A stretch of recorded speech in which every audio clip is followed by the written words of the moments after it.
ആഘോഷിച്ച് മടങ്ങുവാനുള്ള എല്ലാവിധ സൗകര്യങ്ങളും ഈ ചാവക്കാട് കിടക്കുന്നുണ്ട്. നമ്മുടെ സമയം നമ്മൾ ഒരുപാട് ചിലവാക്കി കളയാറുണ്ട്. അല്പസമയം നമ്മൾ ഈ കടൽക്കരയിൽ വന്ന് ഈ മണൽപ്പരപ്പിലൂടെയൊക്കെ നടക്കുകയും ശരീരത്തിന് നല്ലൊരു വ്യായാമമൊക്കെ കൊടുക്കുന്നത് അതിശ്രേഷ്ഠമായ കാര്യമാണ്.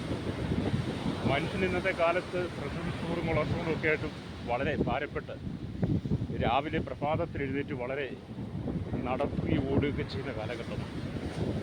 എന്നാൽ ഈ നട്ടുച്ച സമയത്തോടൊപ്പം ചേർന്ന് ഈ കടൽക്കരയിൽ വന്ന് ഈ തണുത്ത കാറ്റും വലിച്ച് ഈ നല്ല ചൂടുള്ള സമയമാണ് എങ്കിലും നമുക്ക് ഈ കാറ്റ് കൊള്ളുമ്പോൾ ഈ കടൽക്കരയോട് നടക്കുമ്പം വളരെ സന്തോഷത്തിൻ്റെ അനുഭവം.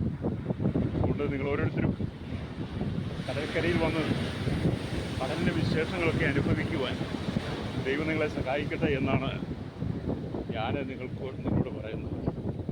ഞാൻ ഈ കടൽക്കരയിൽ വരുമ്പം പലപ്പോഴും ദൈവം നമുക്ക് ചെയ്യുന്ന ഉപകാരങ്ങളാണ് ഓർക്കുന്നത്. 103-ാം സങ്കീർത്തനം 1-ാം വാക്യം നമ്മൾ വായിക്കുന്നത്, എൻ ബലമേ യഹോവയെ വാഴ്ത്തുക, എൻ സർവാന്തരങ്ങളുടെ വിശുദ്ധ നാമത്തെ വാഴ്ത്തുക. എൻ ബലമേ യഹോവയെ വാഴ്ത്തുക, അവൻ്റെ ഉപകാരങ്ങളൊന്നും മറക്കരുത്. അത് ദൈവം നമുക്ക് ചെയ്ത ഉപകാരങ്ങൾ ഓർത്താൽ എത്രമാത്രം നമ്മൾ ദൈവത്തെ സ്തുതിച്ചാലും നമുക്ക് മതിയാകില്ല. അത്രമാത്രം ദൈവം നമ്മുടെ ജീവിതത്തിൽ ഓരോ ദിവസങ്ങളും അത്ഭുതങ്ങളും അടയാളങ്ങളും വീര്യപ്രവർത്തികളും ചെയ്ത് തകർന്നു പോകാമായിരുന്ന സാഹചര്യം നോക്കിയും ദൈവം നമ്മെ കൈപിടിച്ചു എന്ന് ഓർക്കുമ്പോൾ നന്ദിയല്ലാതെ ഒന്നും പറയാനില്ല. ഈ കാണുന്ന പ്രകൃതി മനോഹരമായ ഈ ആകാശത്തെയൊക്കെ നോക്കുമ്പോൾ ദൈവത്തിൻ്റെ മഹത്വം എത്ര വലുതാണെന്ന് നമ്മൾ മനസ്സിലാക്കണം. 19-ാം സങ്കീർത്തനം വായിച്ചാലും കാണുന്നത് ആകാശം ദൈവത്തിൻ്റെ മഹത്വത്തെ വർണ്ണിക്കുന്നു, ആകാശവിധാനം ദൈവത്തിൻ്റെ കൈവേരെ പ്രസിദ്ധമാക്കുന്നു. എന്നെ കേൾക്കുന്ന പ്രിയ സ്നേഹിതരെ, ഈ ഭൂമി എത്ര മനോഹരമായി നമുക്ക് പാർക്കുവാൻ സൃഷ്ടിച്ചു തന്ന് ഈ ഭൂമിയിൽ വേണ്ടുന്ന എല്ലാ ജീവജാലങ്ങളെയും എല്ലാ പക്ഷിമൃഗാദികളെയും നമുക്ക് ആസ്വദിക്കുവാനും കാണുവാനും കേൾക്കുവാനും എല്ലാം നമുക്ക് തന്നിരിക്കുന്നത് നമ്മുടെ സർവശക്തനായ ദൈവമാണ്. എല്ലാം ദൈവത്തിൻ്റെ കരകൗശലശാലയിലെ വളരെ മനോഹരമായ ശില്പങ്ങളാണ്. അതിലേറ്റവും ശ്രേഷ്ഠമായി ദൈവം നമുക്ക് തന്നിരിക്കുന്നത് നമുക്കിതിനെല്ലാം അടക്കി വാഴുക എന്നുള്ള ഒരു അധികാരമാണ്. നമുക്കിതിനെല്ലാം അടക്കി വാഴുവാൻ അധികാരം തന്നെങ്കിലും ആദ്യ മനുഷ്യരായ ആദാം ഹവ്വയും പാപം ചെയ്തുകൊണ്ട് മനുഷ്യൻ്റെ അധികാരങ്ങൾ നഷ്ടപ്പെട്ട് മനുഷ്യൻ പാപത്തിന് അധീനമായി ശരീരത്തിൽ വീണു. ഹല്ലേലൂയ. എന്നാൽ ഒടുക്കത്തെ ആദാമായിരിക്കുന്ന കർത്താവായ യേശുക്രിസ്തു ഈ ഭൂമിയിൽ വന്നതുകൊണ്ട് മാനകുലത്തിൻ്റെ മുഴുവൻ പാപങ്ങളും ഏറ്റെടുത്ത് ആദാമീയ വർഗത്തിൽ സംഭവിച്ചു പോയ സകല പാപങ്ങളും യേശു ക്രൂശിന്മേൽ നമുക്ക് വേണ്ടി വഹിക്കുകയും പാപത്തിൻ്റെ അധീനമായ ശരീരത്തിൽ കിടന്നിരുന്ന എന്നെ നിങ്ങളെയൊക്കെ പാപത്തിൽ നിന്ന് വിടുവിച്ച് കർത്താവ് സ്വതന്ത്രരാക്കിയെടുത്തു. അതാണ് നമുക്കിവിടെ കാണുവാൻ കഴിയുന്നത്. അതുകൊണ്ട് ഗലാത്യലേഖനം 5-ാം അധ്യായം 1-ാം വാക്യം വായിച്ചാൽ നമുക്ക് കാണാൻ കഴിയുന്നത് സ്വാതന്ത്ര്യത്തിനായി ക്രിസ്തു നമ്മെ സ്വതന്ത്രമാക്കിയെന്ന്.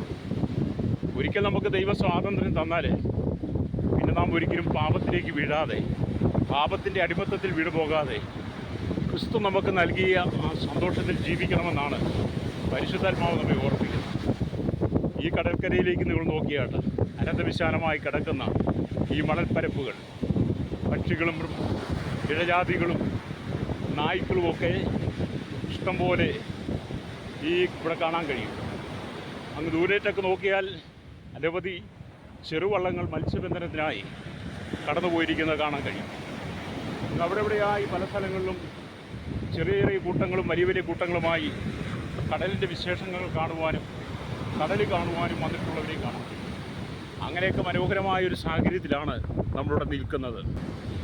ആകയാൽ ഓരോ ദിവസങ്ങളും നാം നമ്മുടെ പ്രകൃതിയെ നോക്കിയിട്ട് ദൈവത്തിന് നന്ദി പറയണം.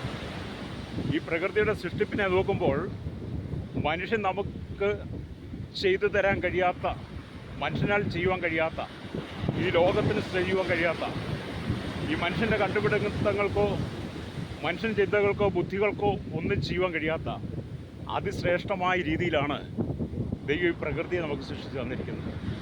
ഈ പ്രകൃതിയുടെ മനോഹാരിത അനുഭവിക്കുമ്പോഴാണ് നമ്മുടെ ദൈവത്തെ നമ്മൾ മഹത്വപ്പെടുത്തേണ്ടത്. അപ്പോൾ ഞാൻ വീണ്ടും ആവർത്തിച്ച ഹല്ലേലൂയ ദൈവദിനത്തിലേക്ക് വരട്ടെ. എൻ മനമേ യഹോവയെ വാഴ്ത്തുക, എൻ സർവാന്തരവും വിശുദ്ധനാമത്തെ വാഴ്ത്തുക. എൻ മനമേ യഹോവയെ വാഴ്ത്തുക, അവൻ്റെ ഉപകാരങ്ങളൊന്നും മറക്കരുത്. അവൻ നമ്മുടെ രോഗങ്ങളെയൊക്കെ സൗഖ്യമാക്കുന്നു, നമ്മുടെ അകൃത്യങ്ങളെയൊക്കെ മോചിക്കുന്നു. നമ്മുടെ സകല രോഗങ്ങൾക്കും വൈദ്യൻ യേശു കർത്താവ് മാത്രമാണ്. ലോകത്തിലുള്ള സകല വൈദ്യന്മാരും എല്ലാ ഡോക്ടർമാരും എല്ലാം മെഡിസിനും പരാജയപ്പെടുമ്പോൾ സ്വർഗത്തിലെ പരമവൈദ്യനായിരിക്കുന്ന യേശു ക്രിസ്തുവിൻ്റെ ക്രൂശിലെ രക്തം, പഴയ നിയമത്തിൽ നമ്മൾ ചിന്തിക്കുമ്പോൾ ഗിലെയാദിൻ്റെ സുഗന്ധ തൈലം യേശു ക്രിസ്തുവിനാൽ നമ്മുടെ ശരീരത്തിൽ വ്യാപരിക്കുമ്പോൾ, ആ രക്തം നമ്മുടെ മേൽ പമ്പ് ചെയ്യുമ്പോൾ, ആ രക്തത്താൽ നമ്മൾ ശുദ്ധീകരിക്കപ്പെടുമ്പോൾ അവൻ്റെ അടിപ്പിണരാനുള്ള സൗഖ്യം നമുക്ക് ലഭിക്കുക. ലരിയ നിങ്ങൾ ഒരുപക്ഷെ ശാരീരികമായി ക്ഷീണിതനായിരിക്കാം, ദുഃഖിതനായിരിക്കാം. Praise the Lord. Pressure, sugar, cholesterol അടങ്ങിയ വിവിധ രോഗങ്ങളാൽ മാനസികമായി തകർന്നിരിക്കുന്ന വ്യക്തിയായിരിക്കാം. കഴിഞ്ഞ ചില ദിവസങ്ങൾക്ക് മുമ്പ് ഹല്ലേലൂയ ഞാനൊരു സഹോദരിയായിട്ട് സംസാരിച്ചപ്പോൾ ആ സഹോദരി എന്നോട് പറഞ്ഞു, ഞങ്ങളെയൊക്കെ ഇനി ആർക്ക് വേണം പാസ്റ്റേ, ഞങ്ങളുടെയൊക്കെ കാലം കഴിഞ്ഞു. അപ്പോൾ ഞാൻ ചോദിച്ചു, എന്താണ് നിങ്ങളങ്ങനെ പറയാൻ കാരണം? അവരോട് പറഞ്ഞ കാര്യം, ഹല്ലേലൂയ എനിക്ക് ഷുഗർ 300, 350ഒക്കെയാണ്, എപ്പോഴാണ് അറ്റാക്ക് വരുന്ന അറിയത്തില്ല. അപ്പം ഞാൻ അവരോട് പറഞ്ഞു, ദൈവം നമുക്കൊരു ആയുസ് തന്നിട്ടുണ്ട്, ദൈവം നമുക്കൊരു സമയം തന്നിട്ടുണ്ട്. ആ സമയത്ത് മാത്രമേ നമുക്കിവിടുന്ന് പോകാൻ കഴിയൂ. നിങ്ങളുടെ ഉള്ളിൽ കയറിയിരിക്കുന്ന ഭയപ്പാട്, ഭയത്തിൻ്റെ ആത്മാവ് ഒരുപക്ഷെ നിങ്ങളെ മരണത്തിലേക്ക് നയിച്ചേക്കാം. എന്നാൽ ഭയത്തെ നീക്കിക്കളയുന്നവൻ ഒരുവനുണ്ട്, അവൻ്റെ പേര് കർത്താവായ യേശു ക്രിസ്തുവാണ്. യെശയ്യാ പ്രവാചകൻ്റെ പുസ്തകത്തിൽ പറയുന്നു, ഭയപ്പെടേണ്ട, ഞാൻ നിന്നോട് കൂടെയുണ്ട്. ഞാൻ ആ സഹോദരി പറഞ്ഞു, പ്രഷറും ഷുഗറും കൊളസ്ട്രോളും ഒക്കെ നമ്മുടെ ജീവിതത്തിലുണ്ടെങ്കിലും നിങ്ങൾ ഭയപ്പെടരുത്, യേശുവിൽ വിശ്വസിക്കുക. കർത്താവായ യേശു ക്രിസ്തുവിൽ വിശ്വസിക്കുന്നവന് നിത്യജീവനുണ്ട് എന്നുള്ള യാഥാർത്ഥ്യം നമുക്ക് തിരിച്ചറിയാം. യേശു ക്രിസ്തുവിൽ വിശ്വസിക്കുന്ന സകല മനുഷ്യർക്കും സൗഖ്യം തരാൻ യേശു വിശ്വസ്തനാണ്. നാം പരമവിശുദ്ധിയോടെ, പരമാനന്ദത്തോടെ, വളരെ ദീർഘക്ഷമയോടെ കർത്താവായ യേശു ക്രിസ്തുവിനെ അനുഗമിക്കുന്നെങ്കിൽ എനിക്ക് നിങ്ങൾക്കും വേദപുസ്തകത്തിൽ പറയുന്ന സകല വാഗ്ദത്തങ്ങളും അനുഗ്രഹങ്ങളും സൗഖ്യങ്ങളും ദൈവം നമുക്ക് തരും. അതുകൊണ്ട് ഇത് പകൽ ഈ ദൈവവചനം കേൾക്കുന്ന പ്രിയ ശ്രോതാവേ, നിങ്ങൾ ഏത് പ്രയാസത്തിലൂടെ കടന്നു പോകുന്നോ, ഏത് പ്രതിസന്ധിയുടെ കടന്നു പോകുന്നോ, അതിൻ്റെ നടുവിൽ നിങ്ങളെ വിടിവിക്കുവാൻ യേശുവുണ്ട്. അതുകൊണ്ട് ഈ സമയം നിങ്ങളുടെ ഹൃദയം യേശുവിന് വേണ്ടി കൊടുക്കുക. എന്നോടൊപ്പം നിങ്ങൾക്ക് പറയാൻ കഴിയുമോ, യേശുവേ അങ്ങയുടെ രക്തത്താൽ എന്നെ കഴുകി, എന്നെ ശുദ്ധീകരിച്ച്, എൻ്റെ രോഗങ്ങളെ സൗഖ്യമാക്കി, ജാഗ്രതങ്ങളെ നീക്കി, പാപത്തിൻ്റെ മാലിന്യത്തിൽ നിന്ന് വീണ്ടെടുത്ത് അവിടുത്തെ മകനായി മകളായി എന്നെ സ്വീകരിക്കണമേ. അങ്ങൻ്റെ പിതാവായി എൻ്റെ ഹൃദയത്തിലേക്ക് വന്ന് അങ്ങയുടെ മകളായി എന്നെ സ്വീകരിച്ച് എനിക്കൊരു സമാധാനത്തിൻ്റെ അനുഭവം തരണമെന്ന് നിങ്ങൾ യേശുവിനോട് പ്രാർത്ഥിക്കുമ്പോൾ കർത്താവ് നിൻ്റെ ജീവിതത്തിൽ അത്ഭുതങ്ങൾ ചെയ്യും. ഈ വചനങ്ങളാൽ ദൈവം നിങ്ങളെ അനുഗ്രഹിക്കട്ടെ.